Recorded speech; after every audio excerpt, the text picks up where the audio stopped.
Hello friends, welcome to Latha's cook book. இன்னைக்கு mini vlog ஒன்று பார்க்கலாமா? நேற்றுக்கே என்னால் போட முடியல. இங்கே பெங்களூரில் எக்கச்சக்கமான குளிர். நேற்றுக்கு முந்தா நேற்றுக்கு எதுவும் ஹையஸ்ட்டில் இருந்ததுன்னு நான் கேள்விப்பட்டேன். நான் இப்போ என்னமோ அதிசயமாக ஸ்வெட்டர் ஷால் எல்லாம் இல்லாமல் நின்றுட்டுருக்கேன் இன்றைக்கி.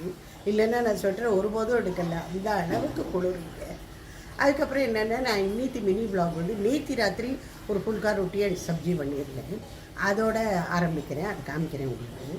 நிறைய பேர் கேட்குறேன், நீங்கள் என்ன ரொட்டிக்கு ஃப்ரை பண்ணி சாப்பிட்றேன், கிரேவி சாப்பிட மாட்டேங்களா, இந்த மாதிரி பண்ணால் உங்களுக்கு மெதுனா எடுக்காதானே? அந்த மாதிரிலாம் இல்லைங்க. எனக்கு ஃப்ரை பண்ண கூட அதுவும் ஒரு சாஃப்டாக பண்ணிங்கன்னா சரியாக இருக்கும். எங்களுக்கெல்லாம் ரொம்ப பிடிக்கும். அதனால அது ஒரு இது பண்ணினேன். அப்புறம் கார்த்திகை வந்துகிட்டே இருக்குங்கிறதுனால அகல் விளக்கெல்லாம் எடுத்து வச்சுருக்கேன் வெளியில். அதில் இனிமேல் தான் ஒவ்வொன்றா வாஷ் பண்ணணும். அதுக்கு சந்தனம் குங்குமம் போட்டு திரி போட்டு இதெல்லாம் அப்புறம் அது நடக்கும் இன்னும் 2 டேஸில். அப்புறம் ஒரு பழைய அம்பாரி விளக்கு உண்டு, மண்ணுனால் ஆனது. அதுக்கு கொஞ்சம் கலர் வேணால் அடித்து பார்ப்போங்க. அதுவும் ஒன்று பண்ணியிருக்கேன், ட்ரை பண்ணியிருக்கேன். ஸோ இப்படி ஒரு காரியமாக நடந்துட்டுருக்கு. வாங்க ஒவ்வொன்றா பார்க்கலாம்.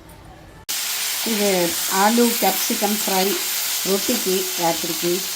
ஆர்டினரி இது தான், வெறும் உப்பு மஞ்சப்பொடி காரப்பொடி கொஞ்சமாக தனியாப்பொடி போட்டிருக்கேன், அவ்வளோதான். இப்போ கறி ரெடி ஆகிடுது. ஸோ ஆலு கேப்சிகம் கறி இஸ் ரெடி. இனிமேல் சாப்பிட வேண்டியதுதான். இது என்னோடய ரொட்டி டப்பா. இது கார்த்திகை வந்துட்டே இருக்குது.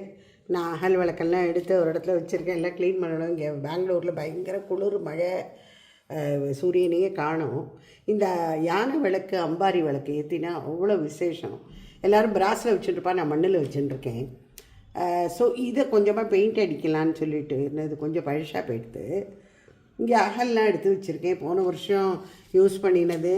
அதெல்லாம் க்ளீன் பண்ணிவிட்டு தான் வச்சுருக்கேன். அதெல்லாம் கார்த்திகை ஆனால் ஒன்றுமே எல்லாத்தையும் வெந்நீரில் போட்டு எல்லாம் க்ளீன் பண்ணிவிடுவேன். இருந்தாலும் எதுக்கும் க்ளீன் பண்ணணும் இன்னொரு தடவை. அப்புறம் எப்படி இருந்தாலும் வருஷம் புது விளக்கும் வாங்கணும், அகல் கொஞ்சம். அதனால் இங்கே ஒரு 1/2 டசன் போல் புது விளக்கும் வாங்கி வச்சுருக்கேன். டெரேகோட்டா கலர் ஒன்று வச்சுட்டுருக்கேன் பாருங்க, அதை வச்சு தான் எல்லாத்தையும் அடித்து விட்டுறது. இது பெயிண்ட் பண்ணின அப்புறம் எப்படி இருக்குன்னு பாருங்க. எப்படி இருந்தனா இப்படி ஆகிட்டேங்கிற தருணம் இது. இது ஐஸ் ட்ரே வித் லிட். இது பாருங்க, இது லிட்டோடு வாங்கினது. இதுக்கு பின்னாடி இந்த மாதிரி இருக்கும். இதை வந்து நம்ம புஷ் பண்ணினாலே போகிறோம், அழகழகாக இந்த இது வந்துடும். நம்ம போட்டு ஜலத்தில் போட்டு இதை போட்டு அடித்து கொட்டி அதெல்லாம் எதுவுமே பண்ண வேண்டாம். பாருங்க, பியூட்டிஃபுல்லாக இருக்குது. இந்த லிட்டோடு இருக்கிற ஐஸ் ட்ரே இப்போ தான் என்னோடய நியூ இதுவாக பர்ச்சேஸ் பண்ணினேன்.